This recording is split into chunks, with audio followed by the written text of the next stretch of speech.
Avant de parler du débat autour du changement, révision ou non de la Constitution, je voudrais qu'on parle d'abord de cette opinion ou une quelconque opinion qui vous qualifie d'être opposant alors que vous êtes au sein de la majorité au pouvoir. Est-ce que c'est le rôle que vous jouez?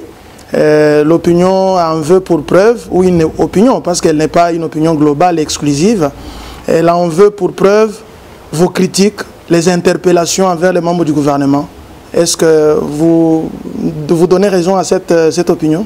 Vous avez déjà suivi la majorité parlementaire en France. Vous avez déjà suivi les démocrates quand Biden était au pouvoir. Comment est-ce qu'ils critiquent si ce n'est pas bien fait? Ils peuvent même coaliser avec l'opposition pour faire partie des membres du gouvernement. Vous comprenez? Donc, être dans la majorité n'est pas appartenir à un conglomérat des gens qui ne défendent pas l'intérêt de la population. Non, il faut un contrepoids. Il faut quelqu'un qui éveille les esprits. Je vais vous donner l'exemple. Quand j'ai pris les fonctions de gouverneur pour la toute première fois, j'arrive au bureau, il y a la question des spécimens de signature. On doit signer pour envoyer à la banque, pour faire les opérations de retrait, et ainsi de suite. Tout le monde qui est venu, même les directeurs de cabinet que j'ai trouvé, tout le monde est venu me dire non, vous êtes un élu, hein? C'est votre propre signature, seule signature qui doit être envoyée à la banque. Tout le monde à l'unanimité. Un seul s'est levé. Parmi eux, Onokodi Iber, qui était le sous-gestionnaire. Il s'est levé parmi tous ces gens là-bas pour dire non, monsieur le gouverneur, non, excellence. Ces gens vous induisent en erreur. Vous êtes l'ordonnateur des dépenses générales de la province. Votre vice-gouverneur est le gestionnaire des crédits. Donc vos deux signatures doivent être envoyées. Celle du vice-gouverneur et votre signature.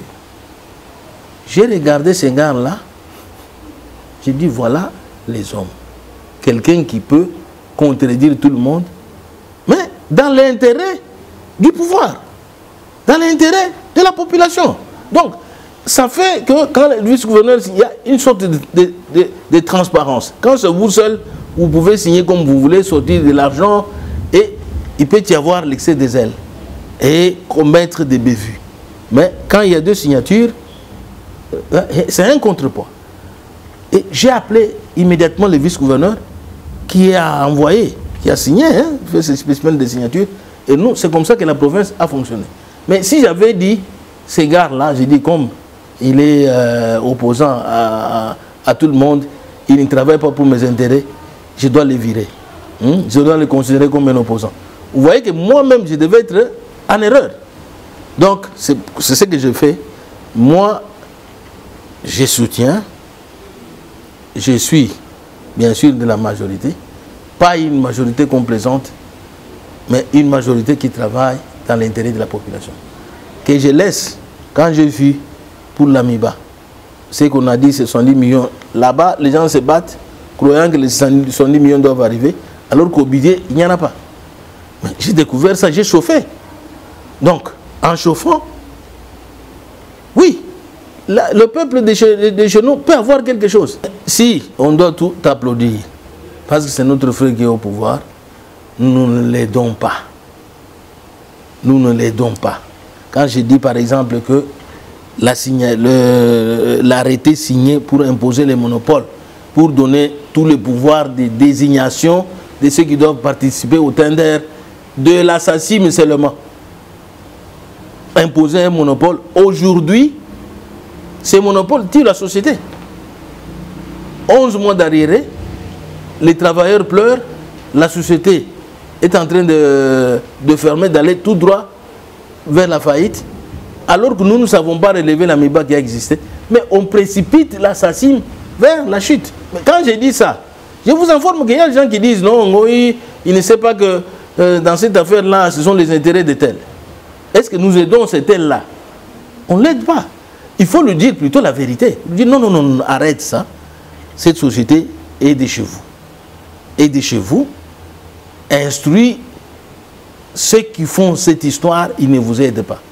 Parce que ça resterait dans l'histoire. Le pouvoir a un commencement et aura une fin. Qu'est-ce que nous dirons à la population, aux générations futures? Que nous avons trouvé une société, quand nous avons pris les affaires en main, cette société est tombée en faillite. Donc, que je laisse, je ne dise pas. Non, je dois dire. Peu importe ce qui m'arrive, les représailles, les choses que vous le savez, comme vous le savez, il y a ma maison qui est occupée. Aujourd'hui, j'apprends que le ministre des Finances est là-bas. Je ne sais pas en quelle qualité il est dans ma maison du roi Baudouin. L'actuel ministre des Finances loge là-bas. Qui l'a logé, qui l'a autorisé, parce que c'est moi le propriétaire. Donc ce sont les questions que je suis en train de me poser, même si je sais que ce sont les représailles par rapport à ce que je prends comme position dans l'intérêt de la population. Mais je ne m'arrête pas, j'avance. Ce qui est à moi est à moi. Donc je ne suis pas dans l'opposition, j'estime que ce que j'ai fait doit aider et le pouvoir et la population. Si ce que vous dites doit aider, c'est la vérité, comme vous l'entendez, vous le soutenez, des anciens caciques du FCC qui ont embarqué le bateau de l'Union Sacrée, peut-être un peu après vous, sont à ce jour nommés soit membres du gouvernement, soit gestionnaires des entreprises du portefeuille de l'État, soit alors à d'autres fonctions sur, comment dire, ordonnance présidentielle. Pourquoi la nomination de Ngoï Kassanji traîne-t-elle? Est-ce un problème particulier? Qu'est-ce que vous vous reprochez? Non, moi je ne me reproche de rien. C'est lui qui signe. Ça dépend de ses humeurs. S'il ne veut pas de vous, vous allez lui forcer de signer? Non. Je me contente d'être là où le peuple m'a envoyé. Donc, et je joue ce rôle-là dans la joie. Et je sais, j'entends des choses qui viennent de là. Ils viennent de là, le retour de ça, ce qu'on dit, ce qu'on parle, tout ça, contre moi, ainsi de suite. Bon, mais moi, tant que ma conscience est tranquille, j'estime que je joue le rôle que le peuple m'a confié. Peu importe les gesticulations des uns et des autres, j'avance. Je rappelle aux gens qui ont l'habitude de spéculer autour de moi que je viens de loin. Je viens de loin. J'appartiens à l'ordre le plus élevé qui puisse exister. Il y a les ordres, ceci, les ordres, les ceci, les francs-maçons, les ceci. Mais moi, l'ordre où je suis, c'est l'ordre le plus élevé. Vous allez me demander quel ordre. C'est pourquoi... Hein? Bon, c'est l'ordre de Melchisedec, moi. Je n'ai pas de commencement ni fin de vie. Donc, j'avance dès que je suis certain que cette affaire, je suis en ordre avec mon Dieu et que je joue le rôle pour lequel le peuple m'a mandaté, peu importe ce que vous dites, eh bien, j'avance. Le président de la République entame son périple du Grand Kasaï. Il devait en principe l'entamer ce lundi, mais aux dernières nouvelles, c'est pour le mardi, parce qu'il y a eu des perturbations météorologiques qui ont, comment dire, fauché l'atterrissage de l'appareil à Kananga. Vous avez quand même lancé le message à la mobilisation pour l'accueil du président dans l'espace Grand Kasaï. Mais pourquoi vous n'êtes pas en Mbujimaï? Est-ce qu'il fallait nécessairement que je parte en Mbujimaï? Mais pourquoi pas? Parce que tous les autres élus sont là-bas. Et vous avez toujours été là à chaque fois. J'ai un programme. Vous savez, ceux qui ont écrit, moi je sais parce que j'avais déjà dit aux gens que moi, je ne partais pas en Mbujimaï, qu'au moins je vais dire à mes membres d'y aller. J'ai commis l'erreur d'annoncer ça. Et vite, les gens sautent pour dire, ils écrivent des bouts de papier qui ne viennent pas. Qui peut m'empêcher d'aller chez moi? Moi, je suis fils du Kasaï oriental, des pères et des mères. Même mes arrière-parents sont de là. Vous ne trouverez pas quelqu'un qui a... il n'y a pas d'ambiguïté autour de mes parents. Hein. Tous, ils sont du Kasaï oriental. Donc, ma mère est de Benampouk, à Kabeka-Moi. Mon père est de Bakwakalonge, chez nous, à Chileng, là-bas. Donc, quelqu'un va me dire, et puis j'ai investi, hein? J'ai travaillé, il y a les traces, quand vous arrivez chez nous, il y a des traces de mon passage.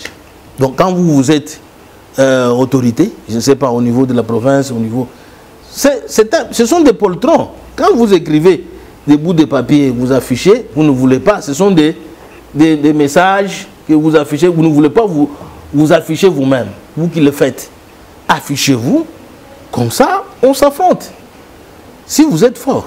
Mais pourquoi vous passez par des messages anonymes, vous faites passer des bouts de papier? Vous êtes peureux. Ce sont des peureux, des poltrons.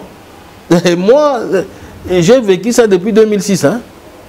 Quand je me suis engagé dans la vie politique, j'ai décidé d'aller dans la majorité présidentielle parce que le péché de Ngoï, c'est d'avoir composé un moment avec Joseph Kabila. Oui, c'est une tactique pour arriver au pouvoir. Hein? N'est-ce pas que nous avons vu des alliances et des alliances, tout ça. Hein? Et il y a eu des alliances, hein? des alliances que nous connaissons. Il y a des alliances, Pourquoi on ne reproche pas ceux qui ont fait ces alliances? Que ce soit seulement Ngoï, ainsi de suite. Non. Tout le monde a marché à un moment de la vie avec celui qui était au pouvoir. Il pouvait être un obstacle pour empêcher cet avènement-là. Mais il fallait une tactique. Cette tactique a permis aujourd'hui qu'on l'ait d'une manière apaisée. Et nous dirigeons le pays. Quand nous dirigeons, c'est l'un de nous.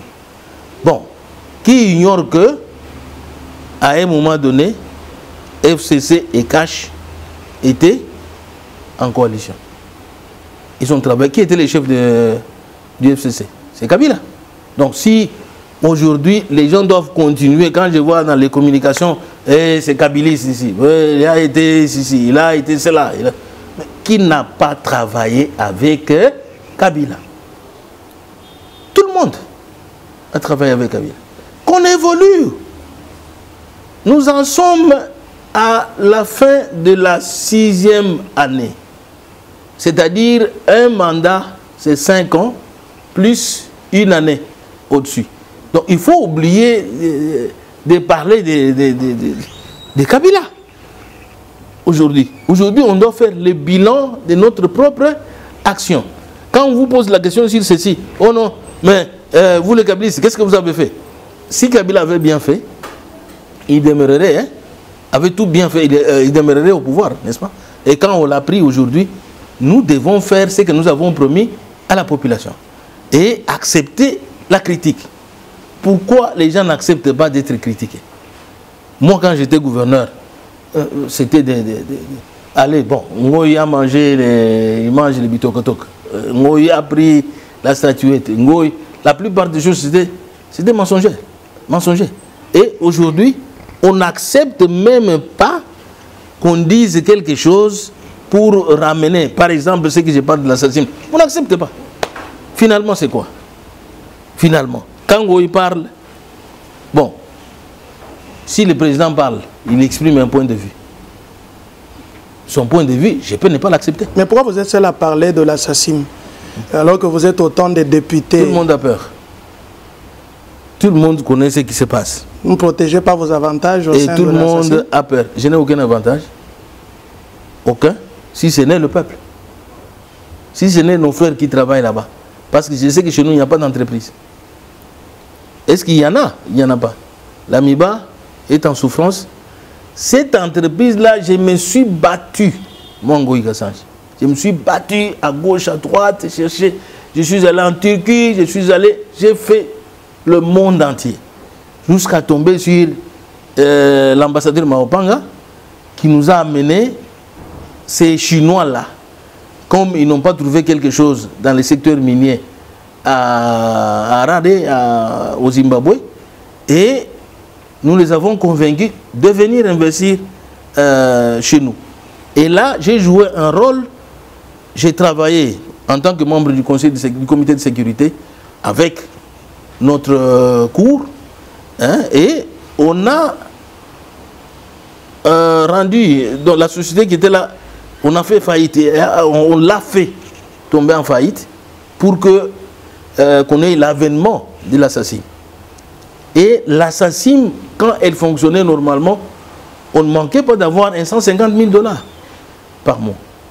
150 000, c'est 150 000 avec la taxe de développement de la province de 100 000. C'était 1 million par an. Quand on additionne ces montants, ça nous a permis d'exécuter des projets. Aujourd'hui, même la province elle-même est privée de ça. Parce que quand la société ne vend pas bien, aujourd'hui, les diamants, les derniers tenders a été vendu, ils ont vendu à 9 $. Alors que les cours des diamants, quand vous voyez dans Rapaport, ce sont les cours mondiaux du diamant. C'est en nette hausse. Mais comment est-ce qu'on peut aller vendre les diamants qui coûteraient 25 $ à 9 $? Qui gagne la différence? Au détriment de qui? Ce sont nos frères qui souffrent, qui pleurent là-bas. Vous pensez que ça peut... Parce que ça me fait mal, parce que moi j'étais à l'origine de la création de la société. Et aujourd'hui, on n'a pas créé d'autres sociétés chez nous là-bas. Il n'y en a pas. Bon, bien sûr, on peut avoir quelques routes. Mais quels sont les véhicules qui roulent dans ces routes? Dites-moi. L'économie est faible. Peu importe les investissements dans les secteurs routiers, ça sera les piétons qui vont marcher dessus. Selon les informations, certaines avenues, les gens font les pieds. On peut voir un véhicule peut-être une fois par semaine. Alors, qu'est-ce qu'il faut faire? Il faut qu'il y ait des investissements. Et cette petite société, ce sont des investissements en termes de quelques millions. Alors que dans le Katanga, par exemple, vous avez des sociétés, une seule société qui a un investissement de 4-5 milliards $. Et c'est plusieurs sociétés comme ça. Vous pouvez imaginer combien ils payent en termes de taxes à la province de là-bas. Et quand nos frères vont là-bas, ils trouvent ce qui est en train de se faire là-bas. Ils disent, oh, chez nous, on ne fait rien. Mais chez nous, on va faire avec quoi? Vous applaudissez tout. Vous ne poussez pas celui qui est là de dire, non, cette fois-ci, oui, faisons asseoir une économie solide chez nous. Si on imposait aux Chinois qui sont à Malukula, on leur dit, vous allez investir chez nous, à Mbujimaï là-bas. Vous voyez, ça va obliger le gouvernement d'arranger les routes nationales pour que les gens viennent chez nous à Mbujimaï acheter les carreaux, les vendre au marché de Kinshasa. Les hôtels auront des clients, le marché lui-même, l'emploi, etc. C'est ce que nous cherchons. C'est ce que nous cherchons pour chez nous. Mais si on n'en parle pas, qui d'autre en parle? Ce sont les applaudisseurs. Donc ils vont applaudir. La finalité, est-ce que vous avez aidé les chefs? Vous ne l'avez pas aidé. Donc il faut que les chefs acceptent d'écouter les voix qu'ils jugent discordantes, les pénétrer et en découvrir leur quintessence, c'est-à-dire le fond de ça. C'est quoi? Qu'est-ce que cette personne veut dire? La finalité. Analysons. Moi, c'est l'une des qualités que j'avais. Quand c'est quelqu'un qui dit quelque chose de contraire par rapport à ma vision, je les fais asseoir. On fait un débat. Un débat, on peut veiller. On débat, il faut qu'il arrive à me convaincre et que moi-même je sente que non, il a raison ou il a tort. Donc j'exploite son intelligence. Ce que je parle ici, ça ne vient pas simplement de moi-même. J'ai eu à échanger avec l'un de nous pour parler des investissements chez nous, tout ça. C'est notre frère l'ingénieur Kazadi Mabi. Nous avons parlé avec lui par rapport à ce que nous devons faire chez nous. Il m'a fait découvrir que depuis son existence, l'Amiban, son chiffre d'affaires n'est que de 60 millions de dollars par an. Alors que au Katanga là-bas, il y a des entreprises qui ont des chiffres d'affaires de 3, 4, 5 milliards par an. Faites la comparaison. Plusieurs sociétés comme ça. C'est que nous avons une économie? Non, ça n'existe pas. Donc, est-ce qu'il faut que cette situation demeure comme ça? Qu'on continue à dire, voilà, la province pilote, c'est Lualaba. Lualaba, c'est la province pilote parce qu'il y a des investissements là-bas. Orientons aussi les investissements chez nous parce que ce ne sont pas les minéraux que nous manquons. Chez nous, nous avons les cuivres qui contiennent des nickels, les nickels. Là-bas, au Katanga, ils ont le cuivre qui contient le cobalt. Et le nickel et le cobalt, c'est utile pour la batterie électrique. Pourquoi on ne le fait pas? Quand je suis allé là-bas, en rencontrant la gouverneure Masuka, elle m'a fait découvrir que, à cause des tracasseries, avec des miniers, ils sont allés chercher un autre minerai qui peut remplacer le cobalt. Et ils sont allés rechercher, ils ont trouvé, c'est le phosphate au Canada. Et ils veulent investir au Canada. Mais, dans la prospection, les phosphates se trouvent chez vous. Donc, quand vous quittez seulement le Katanga, vous entrez chez nous, vous avez la province de Lomami, le phosphate est là, en quantité inestimable. Donc, et en ce moment-là, nous avons commencé à appeler la responsable des entreprises des Chinois, qui est notre sœur.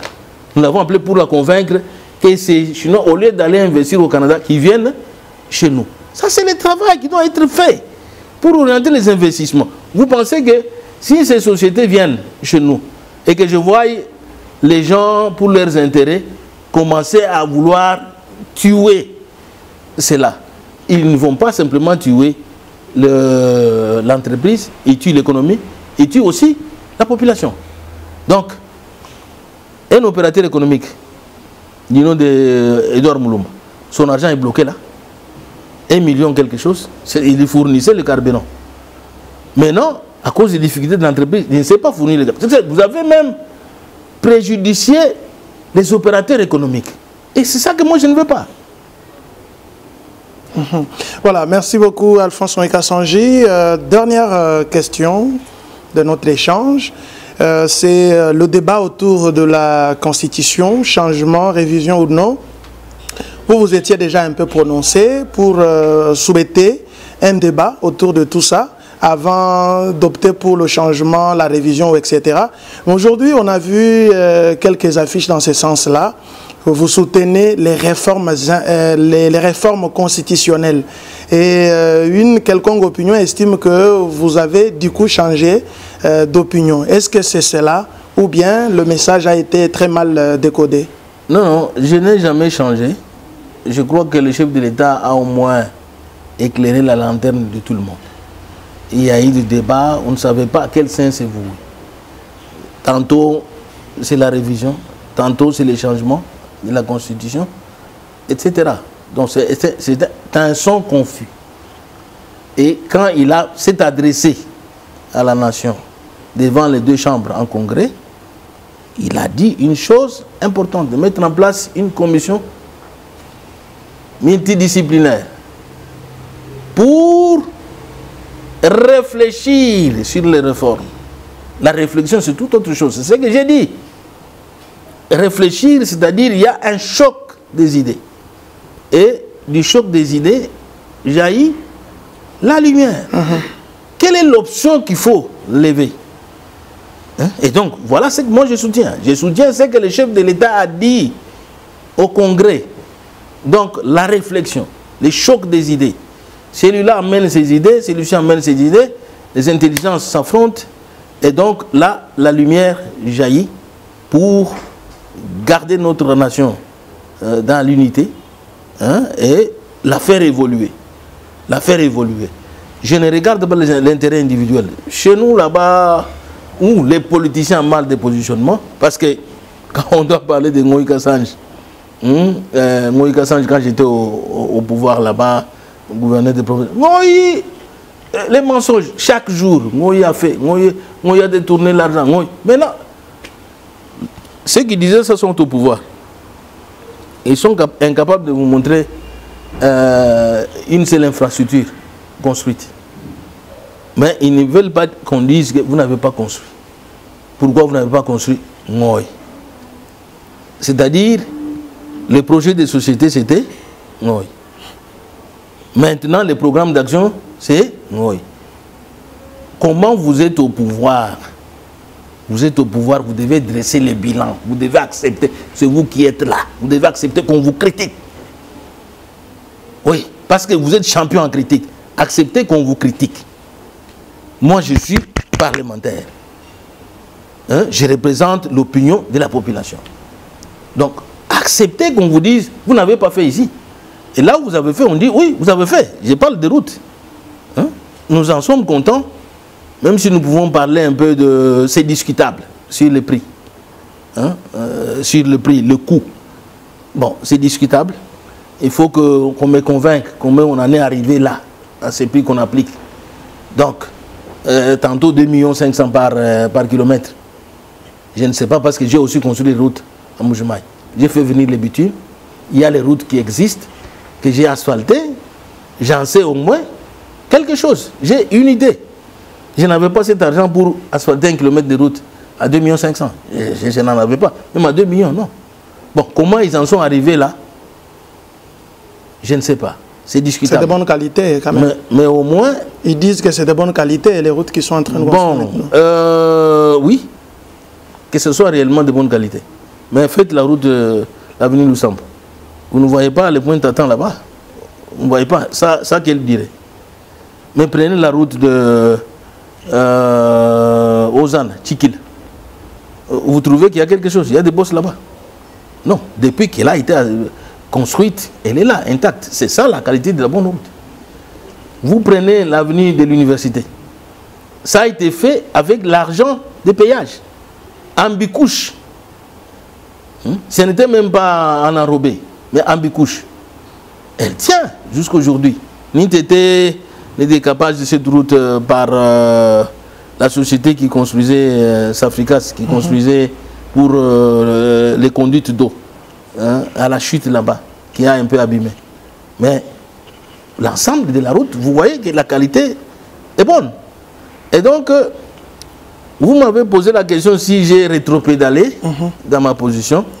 Je vais dire quelle a été ma position de départ. Je commence par là. Beaucoup de gens ont spéculé autour de ce que j'avais dit. J'avais dit que le chef de l'État, dans mon tweet, était au début de son second mandat. Il a été élu sur base d'un projet de société, sur base de promesses. Et j'estime qu'à ce stade, soulever la question de la révision constitutionnelle, je n'avais même pas cité la Constitution, soulever les questions comme celle-là, parce que c'était un débat, équivaut à créer un tollé dans l'opinion. Les opposants vont s'en mêler et ça deviendra le débat principal qui risque de dérouter l'attention du gouvernement vers la réalisation de ses objectifs prioritaires. Moi, j'ai souhaité qu'on inverse, qu'on commence par l'exécution. C'est la première année. On commence par au moins rencontrer les promesses de la population. Et là, j'avais évoqué des dossiers tels que les transports ici. C'est une bombe. Hein? Quand vous avez des rendez-vous, ça tue l'économie, même l'économie du pays. Quand vous n'arrivez pas à respecter les rendez-vous. Si pour arriver, je vous donne l'exemple, on attendait les ministres au Sénat. Et ils devaient venir répondre aux questions orales leur adressées. Mais on a attendu dans la salle de plénière 3 heures. C'était quoi? Les ministres bloqués dans l'embouteillage. Ils ne sont pas arrivés au Parlement. Le ministre de la Recherche scientifique. Une petite pluie a bloqué tout le monde. Et ça ne roule pas. Vous ne savez pas quand vous sortez à quelle heure vous allez arriver au point de chute. Ça, c'est une bombe. J'avais parlé de ça. J'ai dit, au moins, qu'on puisse résoudre le problème. Et les solutions sont là. Hein? Et, comment les pays comme le Sénégal, j'avais donné l'exemple, le Sénégal, vous avez la Tanzanie à côté ici, ils ont des TGV, des trains rapides, qui vont jusqu'à Tunduma. Tunduma, c'est à plus de 1000 km. C'est faisable chez nous. Hein? Au Congo d'en face, ils ont des autoroutes. Pourquoi pas chez nous? Ce sont les exemples qu'ils avaient donnés à l'époque. Je n'avais pas dit que je m'opposais ou j'étais pour, mais je parlais de la priorité. À la fin de mon message, j'avais dit, si ces choses sont faites, le peuple lui-même devait se prononcer. Le peuple se prononce par quel moyen? Parce que les gens ne comprennent pas. C'est de la vitesse, tout le monde s'y est mêlé à gauche, à droite. Le peuple se prononce par voie d'élection ou par référendum. Aujourd'hui, on parle du référendum. J'en avais parlé dans mon tweet. Quand le peuple voit que le pouvoir a rencontré ses aspirations, eh bien, il se prononce sans problème. C'était une question de priorité. Aujourd'hui, j'ai dit ceci, le chef de l'État a parlé d'une commission interdite. Nous attendons dans cette commission pour émettre les idées. Donc, les idées, en dehors de toutes les spéculations, comme toujours, parce que je connais nos adversaires politiques, je connais leur modus operandi. C'est quoi? C'est d'abord la manipulation, c'est d'abord les mensonges, et ils pensent qu'ils ont le pouvoir sur le peuple, ils peuvent tromper le peuple. Mais il y a un philosophe qui a dit on peut tromper un peuple un temps, mais on ne peut pas tromper le peuple tout le temps. Vous voyez? Moi, je suis tout à fait joyeux quand on parle de moi. Vous voyez, en bien ou en mal, vous avez le président François Mitterrand disait quoi? Si on ne parle pas de vous en bien ou en mal, c'est que vous n'existez pas. Vous êtes mort. Donc quand on parle de vous, ok, vous vivez, vous êtes vivace. Donc c'est ça Ngoï, la vitalité de Ngoï. Un arbre qui porte les fruits. C'est là. Si vous voyez un manguier qui a le bon mangue là-bas, vous allez jeter des pierres pour avoir, cueillir quelque chose. C'est ça qu'il y a. Quand tout le monde peut se mettre à écrire des papiers, à afficher, moi il ne peut pas venir ici, moi il ne peut pas venir ici. Moi il est seul. Comment sa présence peut vous faire peur à vous tous? Si vous êtes dans le vrai, mais laissez-le venir. Laissez-le venir, parlez. Mettons-nous, asseyons-nous. Dites ce que vous dites comme vrai là à la population. Moi, il dit aussi ce qu'il dit et la population va en juger. C'est ça la démocratie. Nous avons pris la démocratie. Nous sommes l'Union pour le progrès social et pour la démocratie et le progrès social. Mais c'est la démocratie d'abord. C'est ça le combat d'Étienne Tshisekedi ou Amulumba.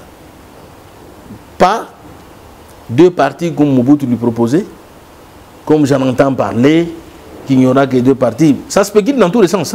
Autour de cette, on va supprimer le Sénat, et on va nommer les gouverneurs. Le pays est assez avancé aujourd'hui. Donc c'est l'expression de la démocratie. Donner des moyens aux provinces prévues par la Constitution et juger-les. La plupart des problèmes qu'il y a dans les provinces, c'est les problèmes d'argent. Il n'y a pas d'argent. Les provinces sont pauvres.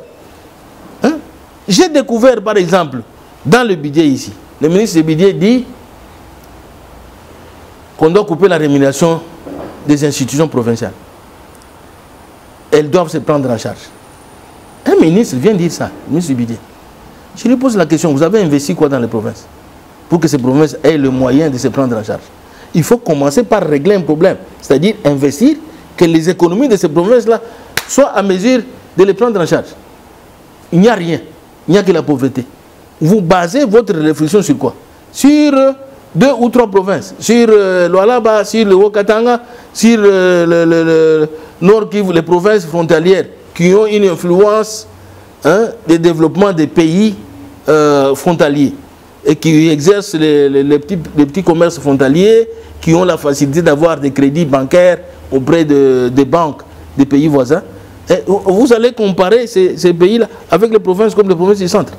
J'ai posé la question, prenons l'exemple de la province du Sankuru. Il y a quoi? Vous allez demander à cette province qui n'a même pas 30 000 $ comme recette. Vous allez leur demander, non, prenez-vous en charge. Comment ils vont payer les institutions provinciales? Ce sont des trucs comme ça qu'on balance. Et ça a été discuté au Conseil des ministres pour lever une telle option. Ça tue le pays. Et quand il y a des difficultés maintenant entre les gouverneurs et les entités, vous allez dire non, il faut maintenant qu'on nomme. On a assez déjà quitté les temps de Mobutu. Mobutu lui-même avait décrété la décentralisation. Déjà, à son époque, il y avait les organes délibérants. Aujourd'hui, vous voulez instaurer quoi? Donc, les gens qui spéculent dans tous les sens, nous disons, ok,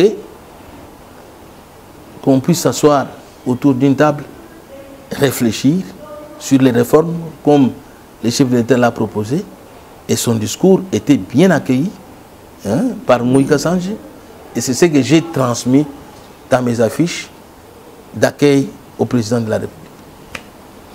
Honorable Alphonse Moïka Sanji, un message de vœux à votre base. C'est déjà la fin de l'année 2024 et l'entame d'une nouvelle année. Je tiens donc à présenter mes vœux de bonheur, de plein succès, de bonne santé à toute la population de la province du Kasaï oriental, particulièrement à celle de Mbuji-Mayi, ma base électorale. Donc, nous allons fêter Noël, que Noël apporte les bénédictions, la naissance du Christ apporte les bénédictions à toutes nos familles. Et la nouvelle an, que l'année qui vient soit l'année de bonheur, de prospérité, de plein succès, de bonne santé à toutes nos familles respectives.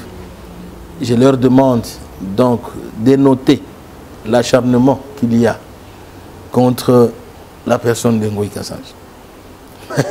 Qu'on se rappelle, Moïka Sanji a fait manger la population de Meka à 400 francs. Comment c'est qui vous pousse à écrire les bêtises là dans les bouts de papier, les poltrons là, qui vous donnent aussi les mécas de maïs au moins une fois au marché à 400 francs. Parce que j'avais trouvé ça à 3500, 4000 quand je suis arrivé en fonction. J'ai travaillé, on a baissé jusqu'à 400. J'en parlais, il y a l'ancien ministre de l'Agriculture, Bassengej, qui disait aux collègues sénateurs que du temps de ce monsieur, le Katanga a commencé à acheter le maïs à Mbuji-Mayi. Les camions venaient du Katanga. Le maïs montait dans les wagons vers le Katanga. Il y avait une crise de maïs là-bas. Quand je suis entré en fonction, j'avais trouvé un arrêté du gouverneur Kapoukou interdisant d'acheminer le maïs, que le maïs du Kasaï central ne puisse être acheminé à Mbuji-Mayi. Et les commerçants qui avaient leur maïs, leur conteneur de maïs au Kasaï central étaient venus me voir. Je leur ai dit, mes chers frères, ça c'est une leçon qu'on vous a donnée. Pourquoi ne pas cultiver? Parce que nous avons le même sol. Pourquoi ne pas cultiver chez nous? Vous devez aller acheter le maïs ailleurs. Investissons-nous pour produire chez nous. Et nous en avions produit. Et à l'époque, quand on a commencé à vendre le maïs sur le marché à 400 francs, les mêmes personnes qui manipulent, qui ont comme tactique la manipulation, les mensonges, et ils sont allés dire, bon, on vend les maïs, ces maïs à la Brasimba. Bon, Brasimba ne fabrique pas sa bière à base de maïs. Si vous allez poser la question à la Brasimba, c'est le riz. C'est le riz. Même aujourd'hui, vous allez entendre ces gens dire, ah, ils vendaient le maïs. Mais bon, je vendais le maïs. Le maïs était moins cher sur le marché. 400 francs. Qui donnent d'abord à la population de Mbuji-Mayi les maïs à 400 francs et qui viennent tenir des discours contre Ngoï. Parce que Ngoï l'a fait, qu'ils le fassent aussi. Parce qu'ils sont au pouvoir. Ils ne doivent pas continuer à manipuler la population tout le temps. Tromper le peuple tout le temps. Non. Les philosophes ont dit on peut tromper un peuple pendant un temps, mais on ne peut pas le tromper pendant tout le temps. Donc tous les politiciens, les peureux qui sont là, Hein? Bon, il parlait de moi, c'est bien. Vous faites ma campagne, les gens ont vu quel type de politicien on est. Hein? Quand vous dites oh, que s'il arrive ici, on va lui couper les bras. Qui a même la force de le faire? Et qui a fait comme moi? Hein? Ils savent que moi-même, je suis là. Quand je descends moi-même, je suis là. Ils viennent. Je viendrai chez nous. Pas dans leur... bon, ici, c'est le chef de l'État qui fait sa mission. Hein? Et il va, il fait son itinérance. Moi, j'irai chez nous en vacances parlementaires. Je ne pense pas que, comme j'avais déjà programmé mes choses, qu'il soit utile pour moi, parce que le chef de l'État accomplit sa mission. Il n'est pas nécessaire que je sois là. J'ai demandé à ma base de lui réserver un accueil. Nous allons tous suivre les discours du chef. Mais ma position était déjà communiquée avant. Je l'avais dit à notre premier vice-président. J'étais allé lui dire, bon, je n'irai pas. Moi, je n'irai pas en Bujumbura. Et que je voie 2 jours après les tracts. Depuis 2006, ils ont véhiculé les mêmes bêtises là. Avant que je ne sois gouverneur, partout où je passais, ils pouvaient jeter des pierres, faire des gesticulations. Cela ne m'a pas empêché d'être élu gouverneur. Et quand j'étais élu gouverneur, c'était pour le bonheur de la population. Hein? Dans une province où le chef de l'État en fonction a été caillassé. On a jeté des pierres, on a détruit, on a blessé les gens. Nous sommes restés pendant 1 année et demie ou 2. Le chef de l'État ne venait pas en Bujumbura. Vous pouvez vous imaginer la rage qu'il avait. J'ai travaillé avec lui, supplié, au point où sa soeur me disait, quand j'ai obtenu que sa soeur vienne, Jeannette, il me disait, mais vous, là, est-ce que ça peut s'admettre qu'on puisse jeter les pierres sur un président de la République? Moi, je lui dis, mais est-ce qu'on a jeté des pierres? Il me dit, non, mais on a fait. Même si vous ne voulez pas de lui, c'est ce que sa soeur me disait. Même si vous ne voulez pas de lui, mais laissez-le faire sa campagne, ne le votez pas. Mais on l'a fait. J'ai dû travailler durement pour que son cœur là change. Même si aujourd'hui, moi, je subis, mais il n'y a personne qui peut travailler pour changer le cœur, afin que ceux qui sont là aujourd'hui comprennent que non, c'est la maison de Ngoï, remettez-lui sa maison. Je ne vois pas la même rage qu'il y a, la même rage qu'il y a quand on occupe ma maison, pour laquelle j'ai travaillé, j'ai sué. Là, c'est normal. Là, on applaudit, parce qu'on a enlevé Ngoï. Merci, honorable. Merci beaucoup de cette opportunité que vous nous avez offerte pour essayer de parler de la province, mais également de vos activités en tant que parlementaire de la République démocratique du Congo. Merci, Jean-Baptiste.